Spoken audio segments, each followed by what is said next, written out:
Hello and welcome back again. I am Nke God and thank you if you are a new subscriber. Thank you for coming by, and if you have not subscribed, please click on that red subscription button to be part and parcel of this family. For you, my returning subscribers who have always come back to watch, God bless you. I do appreciate you so much. So, in today's video, I am again going to be talking about another kind of art, that is assisted reproduction technology, which is surrogacy. I will, in summary, again tell you what you need to know about surrogacy. Surrogacy is an arrangement often supported by a legal agreement between a woman who agrees to labor and deliver for a person or group of people who will later become the child's parent after birth. So in surrogacy, another woman gives her womb to be used as a carriage to bring babies or baby into the world for either a person or group of persons. So why would anyone want to choose surrogacy? Simple.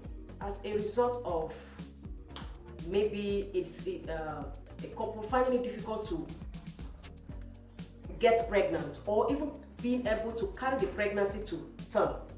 That's one. Getting pregnant but unable to stay pregnant as a result of recurring miscarriages. So such persons may want to choose surrogacy as another kind of option to raise a family. We have two major types of surrogacy. Number one being gestational carrier and traditional surrogate. A gestational carrier carries a pregnancy for an individual or couple using an egg that is not the carrier's egg.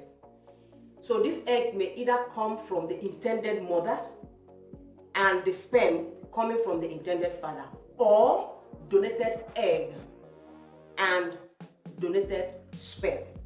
And usually pregnancy is normally achieved via IVF. Whereas the traditional surrogate donates both her own egg and her body to carry this pregnancy for the parent who will later become the parent of that child after birth. So using her own egg and either the intended father's sperm or sperm from a donor. So in this aspect, pregnancy is achieved via IUI, intrauterine insemination. So, how can you find a surrogate in either of it? So, some people find a friend or a family member who may be willing to serve as a surrogate, whereas others turn to agencies to get them a surrogate mother. So agencies first screen the candidates to ensure they meet the criteria associated with the process. Then they cross-match your own wants and needs to find the best situation for your family. And now that will take us to the criteria for becoming a surrogate. The qualification for being a gestational surrogate varies from one agency to another. Need I also remind you here that people make use of gestational carrier than the traditional surrogate. Why? The reason being that the traditional surrogate uses her own egg and the sperm from the intending father or a donor, thereby making her the biological mother of that child. Unlike the gestational carrier, who doesn't use her egg, but uses either the egg of the intended mother or a donor's egg, plus the sperm of the intended father or a donor's sperm. So in checking out the criteria for becoming a surrogate, it varies from agency to agency anyway, but one of the criteria is age. So a surrogate or somebody who is willing to be a surrogate must be between the age of 21 to 45 years old. Number 2, reproductive background. They will have to carry at least one pregnancy, but have fewer than 5 vaginal delivery and 2 cesarean sections. The next criteria will be lifestyle.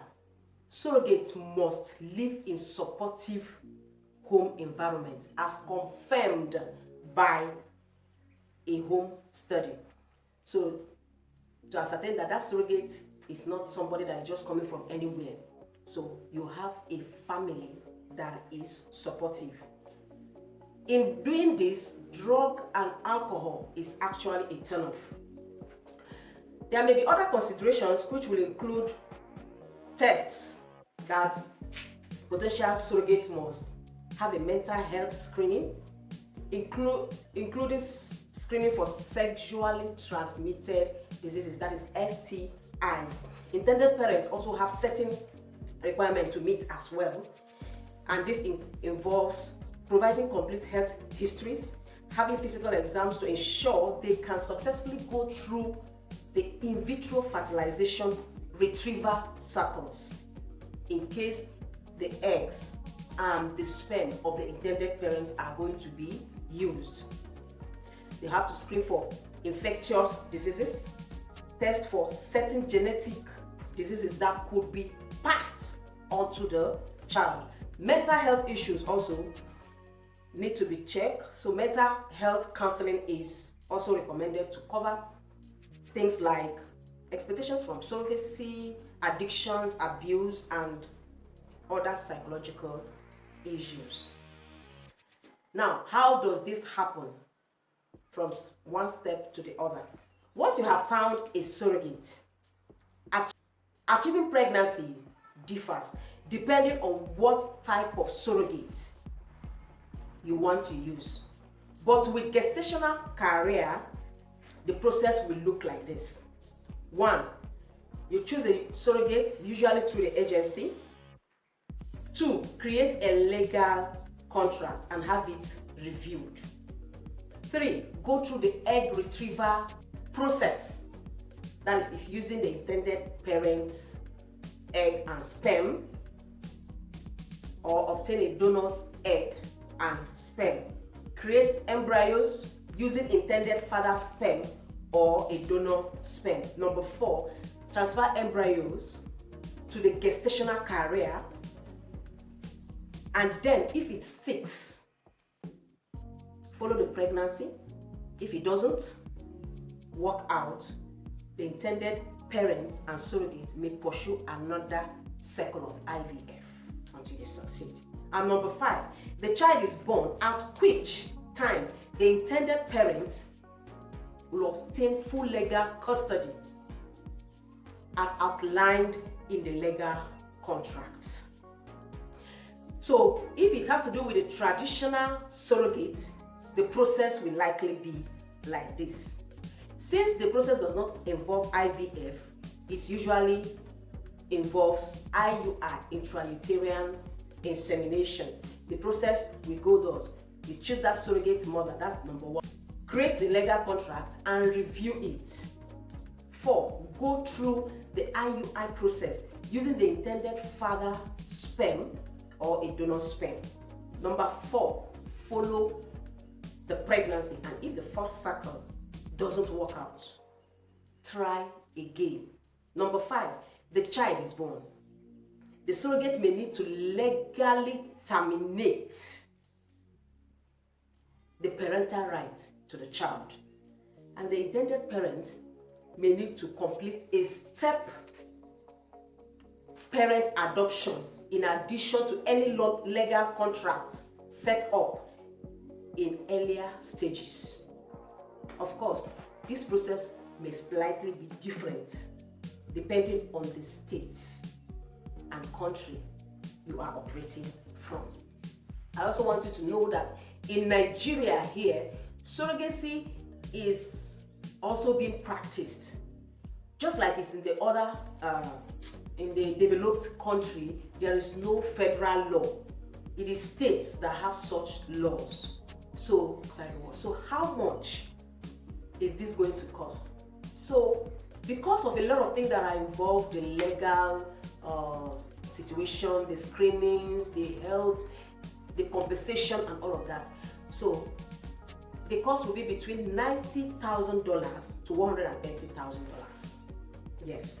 So when you get to the agency, they will actually tell you why the cost is like that. And mind you, this cost changes or can change at any point in time without any notice to the public.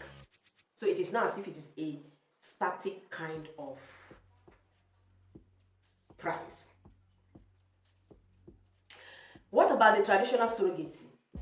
The price will slightly be cheaper compared to the gestational career.